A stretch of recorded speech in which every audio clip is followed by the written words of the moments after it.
Hey guys, welcome back to episode 2 of Talking Dog Shit. Alright, we're going to try to make it a little bit more organized this time, but I'm making absolutely no promises. So we're not going to go around the room again, because if you don't know us by now, you should. And if you don't know us, click the link below, or whatever the hell it is, and you'll get to know us there. So today, we're going to talk about crate training. All right. It's a topic that we talk about literally every day here with clients that come in, and it's one of the questions we ask during our evaluation. And the reason is it's very important for us to know because crating your dog could be like the most basic level of instilling structure in your dog, right? But a lot of people are against it. So we're going to go around the room today and kind of give some of the pros and cons and the stories we hear and the misbeliefs out there about like it's bad for your dog, it's whatever it is, right? So my thoughts on crate training is I believe every dog should be crate trained. I don't care if it is the friendliest, safest, etc. dog in the world. I think every dog should be able to be kept in a crate whenever needed because of one of the biggest things is safety, all right? Dogs are still animals. We talked about that in our last Talking Dog Shit episode. And at the end of the day, they have a functioning brain where they can choose to do things. I'll give you a great example. My dog at home, Striker, he is 10 or 11. I keep forgetting his age. Sorry, Striker. Okay. But anyhow, even to this day, this dog, if you saw him walking next to me, he hasn't had a collar on. I can't even tell you how long. I had to put one on for a TV shoot a couple weeks ago, and he's looking at me like, what the hell are you doing? But the dog is like the most well-trained animal in the world. Well, guess what? Every single night, that dog sleeps in a crate. Why? Because he can't be trusted overnight. It has nothing to do with his training, has nothing to do with the way he was brought up, etc. He just gets bored in the middle of the night and like, all right, let me go check out what's going on in the kitchen and pull something off the counter, or let me go bring these shoes over here and go hang out with them for a while. And it's a lot easier for me to just go put them in a crate at the end of the night and wake up to a dog that's going to be alive and not being like going and rush to the emergency room because he swallowed a shoe or something like that, and let him out in the morning because he's been in there safe all night. So for me, crate training is all about safety. That's like the number one priority thing for us here. Who's next? I feel like there's a lot of other outside functional purposes besides safety. One of them being the vet. You know, if your dog ever needs an emergency surgery or, you know, an accident happens and your dog needs to be in the vet, if your dog is already getting a procedure, already having to stay in a completely different place, and they're already uncomfortable in a crate, that's going to cause an immense amount of stress on your dog that just could be simply fixed with putting him in a crate at home. I think another great one is traveling. Lots of people travel, and whether your dog travels with you or your dog stays with someone else while they travel, boarding facilities, no matter the type, keep dogs in either large pens or in crates, and both of those resemble the same thing to a dog's brain. So not having that training in place and that very simple thing that you do day to day for them that causes you no more extra trouble is again going to cause a lot of stress and a lot of confusion for a dog if they've never been put in that situation before. So I think that was a great valid point. There are very few like cage-free boarding facilities out there. And they're dangerous. Yeah, I mean, they really are, honestly. I've worked at one, and the amount of dog fights and dog injuries was insane, or resource guarding or behavioral issues that were adapted from that type of environment. And I think, again, let's just think about the circumstances like you listed. Okay, we got to go out of town for a week, and now we're going to bring our dog to this facility that's loaded with other dogs, and some strangers are going to take care of my dog, and I'm not in my comfortable surroundings, and next thing you know, you put me in this box that I'm not used to being in. So you have all these added layers of stress, and now this dog starts acting out and doing things it never did before. I mean, I can't even tell you how many times, even here, dogs that people say, you know, the owners say, hey, look, we have no problem. He's crate trained at home, goes in the crate, and we get him here, and like, it's like a Royal Rumble to get this dog inside the crate. Right? It's like, but I thought you said the dog was crate trained.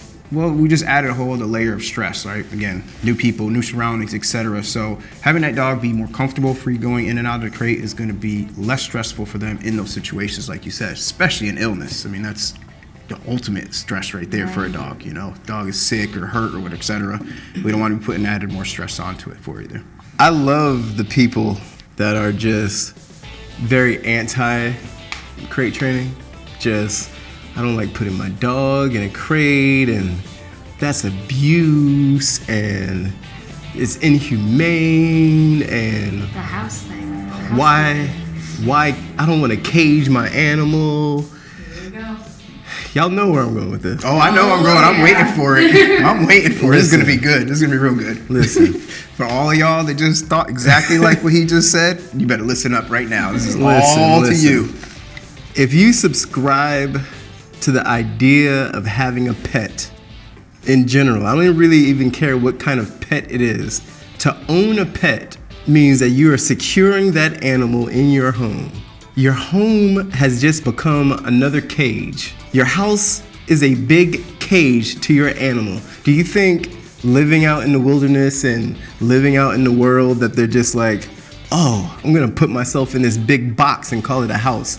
No, it's a cage. You're caging your animal. It's okay to put your animal, which is your dog, in a crate. Why? Because it's keeping them safe, huh? But wait, I got a doggy door. But I have a dog. I got a doggy door.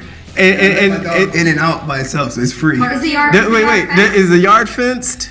I mean, yeah, I can't let my dog go run out the Well, streets. then the fence is another cage. I mean, The that's a whole good way to area look is at it. caged. If you have a pet, you're caging your animal. Like, your bird is caged. But why- Your why would- fish are in a water cage. Like, But if my house is a cage, why would I crate my dog? because there's stuff inside the big cage that your dog can get to. Like, So last time we got on the subject of kids on leashes, right? But essentially, hear me out, people here. You put your baby in a cage when they're little, right? All right? It's a crate without a roof, a crib, okay? You put your kid in the crib because guess what? keeps them safe. It keeps them safe, right? So why would you not put your dog in a crate that we can trust even about the same? I mean, we can trust them about the same as a Well, what's a 1 or few of 2 the year old reasons children. that we put a baby in a crib?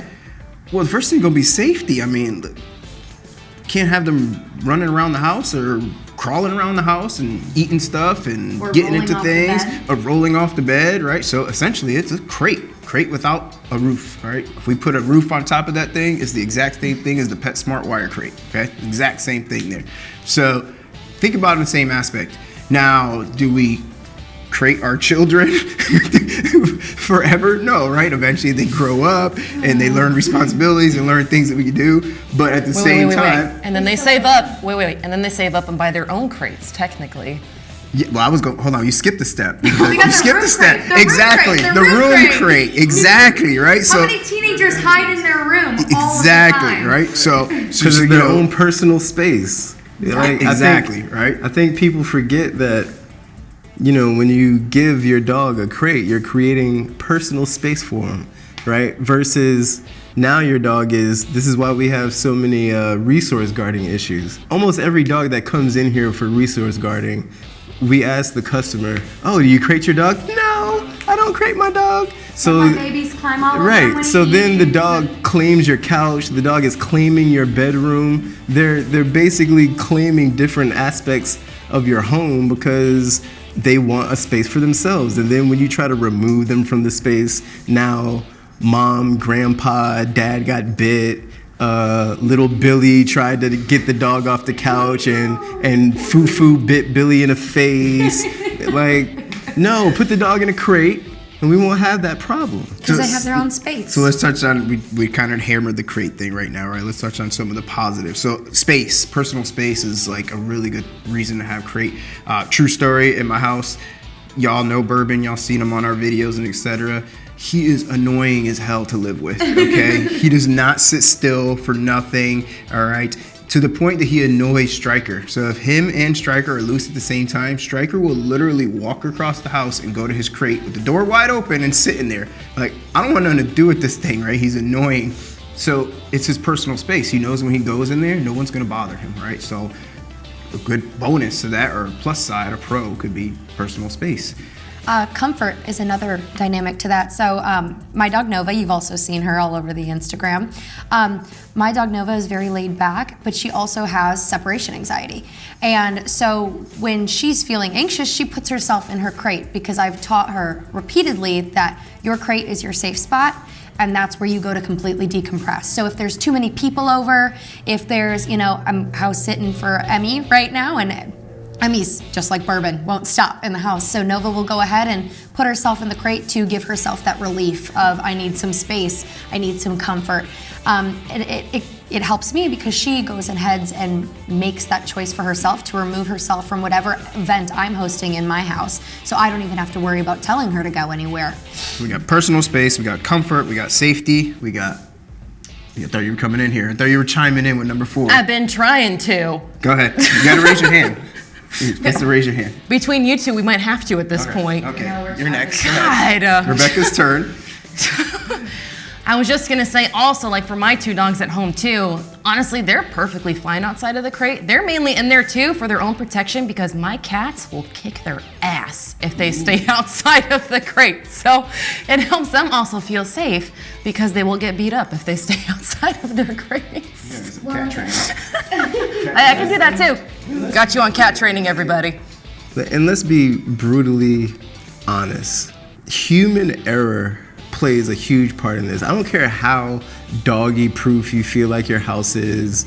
One day you're gonna leave something, grapes, a chocolate chip cookie, something's gonna be on the counter. You might drop a sock. Like, your dog is eventually going to eat something, pick something off the floor. You're gonna end up charging for obstruction removal, Or destroying something you destroying something that you just really love. I have a weird thing to add to that. Oh, chime in. What's the weird thing? When I first brought Chadwick home, my Australian Shepherd, he was a counter surfer, because he was not originally crate trained when I picked him up. The most weird thing that he chose to pick up and destroy was, you guys know on your stove you have like that little piece that you just rest your utensils on? Yeah, whatever that thing is called. He pulled that off the stove and had like the best day with it. It was like made out of clay. I was like, what the hell? Like, can you imagine if he like had ingested a piece of that? That would have destroyed him. It would have torn open his esophagus or his stomach. Another thing to add on what you said earlier with your cats, Rebecca also has birds. And everything. Another great thing is she does have an Australian Shepherd, which is a working breed.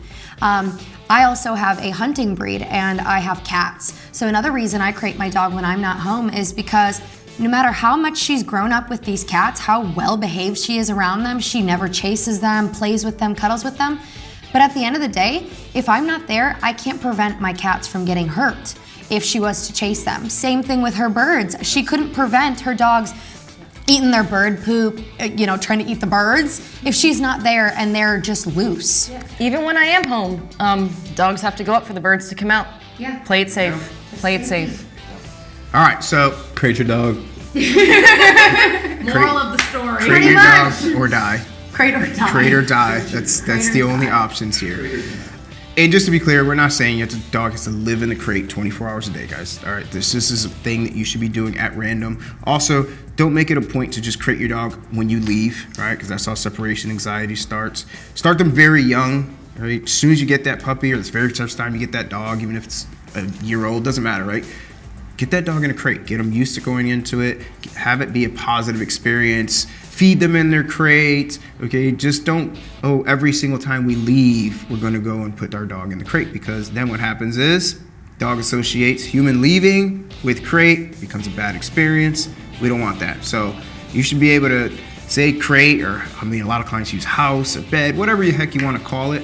And that dog should be like, okay, time for me to go in my box and wait for them to let me back out, right? So make it a positive experience. A rule of thumb is 1 to 3 hours while you're home, practicing going in that crate and staying in that crate with the door closed. That's important, keeping the door closed for that 1 to 3 hours while you're home, so that your dog does understand just that just because I'm leaving isn't the only time you go in your crate. It could be when I'm here, it can be whenever I decide.